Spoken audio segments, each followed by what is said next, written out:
Well, it has just rained for Stephen Adams. Make it rain, as they say. They do this, don't they, in America? They make it rain. At the Thunder for Stephen Adams. New Zealand money, 140 million over 4 or 5 years, 20 million US a year is what he's being paid. And I'm sure he's excited about it. But if we have a look at a very quick video when he was talking to the reporters after the deal was made, he still seems kind of like a laid-back Bay of Plenty boy to me. Have a look what he said to them after they asked him about what he was going to buy next with all his newfound wealth. What your first big purchase? It was yesterday. It was a phone. Because I dropped my phone in the cold tub and it didn't work for like the past 3 days and stuff was going on. So I was like, my agent was trying to contact me and stuff, and I was like, so I can't, I'm sorry. I don't have a phone. So yeah, so that was my purchase yesterday. So got a nice phone. You kind of can't not like him, eh? I love the shot of Stephen of Dunedin's American cousin in the background too. That was fantastic. So, highest paid New Zealand athlete like that? Ever, yeah. Like that. Doubles Russell Coots. I think Coots is about 13, he's about 20. So, So he could get a house in Queenstown? Just. In Auckland? Apparently he's already got like an apartment in Auckland and 3 houses in Queenstown or something. Yeah. And he was only earning $3 million a year before that. I think the thing that's come out with Stephen Adams though as well, as you say, because even before he signed this contract for huge dollars, he was still gone on reasonably good money compared to most of us. He's obviously been reasonably well advised. Yeah. He doesn't make like blues in the media. He doesn't sort of, do or say the wrong things. You never hear of him, out night clubbing and all that sort of stuff. He seems very grounded. I think his advisors are pretty well put in place from what I can gather. He could just be a nice guy. Well, that's another good, so you put the two together and voila. I know, and he's just so He's funny. such a young man with that much money, like the Tins, you've seen it 1,000 times in the past. Young men, lots of money, plenty of time on your hands. Where's all my hookers and weed? Well, he lives in Oklahoma. Maybe that's not quite. Maybe that's not quite. I wonder as well. And this thing about Oklahoma is it's actually really small. I think I should probably have Googled this before I said that, but I think it's like only a population of 500,000. It's smaller than. And he said he likes it because it reminds him of New Zealand. Because of the wide open space. Yeah, but it probably also means $20 million is a pretty high earning NBA player.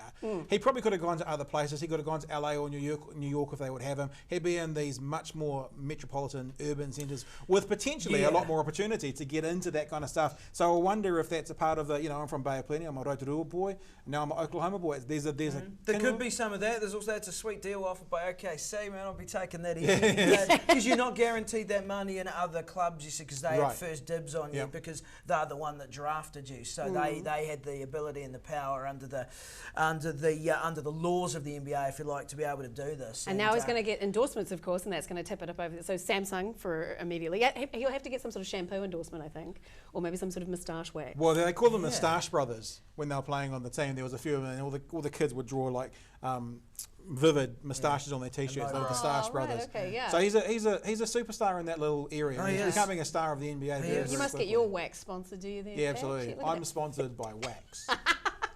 I don't know, something like that. Wax. But I was going to say, it kind of feels a bit hypocritical to say this because we're talking about him always earning. Even though we're doing it, going one step further, I saw an article about him the other day. What can he buy with his money? I thought that was a little gauche. Yeah, I mean, good to celebrate him and to say good on you, but we don't really talk about how we're spending our money, so much. Well, nobody in New Zealand earns that much money. But you always get the question when there's a big lotto draw, what would you, how would you spend it? It's just, it's base, lowest common denominator sort of report, isn't it? And people like to fantasise about that sort of stuff. That's what we do. What would we do? I'd buy one house in Auckland. But there's obviously the conversation that comes up with us about money is okay, let's forget Stephen Adams because we love him and we want to support him. But there is now a conversation around money in sport. And money in other areas that sort of that calibre.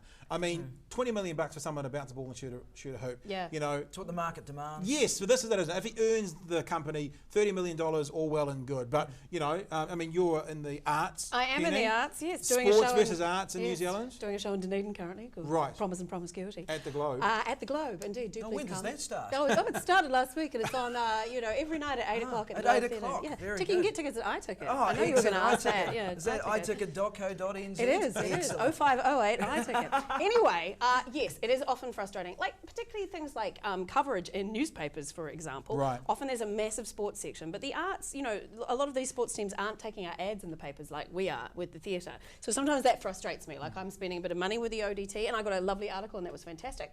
But the arts sections compared to the sport section is obviously vastly different. I know there's a lot of money to be made, you know, in sport, definitely compared to the arts, but not necessarily. Like I'm bringing people into the CBD to see my show. Yep. Some will go and get dinners, some will get, you know, like, so I'm actually generating, you know, a reasonable amount of money as well with my art, and it would be nice to get some funding to the same extent. Yeah. You know, particularly a lot of the arts communities are being cut with their funding at the moment, you know, particularly in Australia actually. Australia are just being dicks about it at the moment, just cutting all sorts of things, saying you can't study various courses. They want to actually give you a student loan if you do what they call a life choice. So my life as a full-time performer for the last 16 years is a life choice. Right. So that can be frustrating, but also I know that sport does give people a lot of joy. Like I'm not going to be a bar humbug about it, but I think it, you know, when you get so many people sleeping in their cars and stuff like that, and someone gets $20 million a year for bouncing a ball, as you say, it's just, again, it's my utopian idea, wanting everything to be a bit more equal, and it doesn't work like that. Although you got to, so that's franchise money,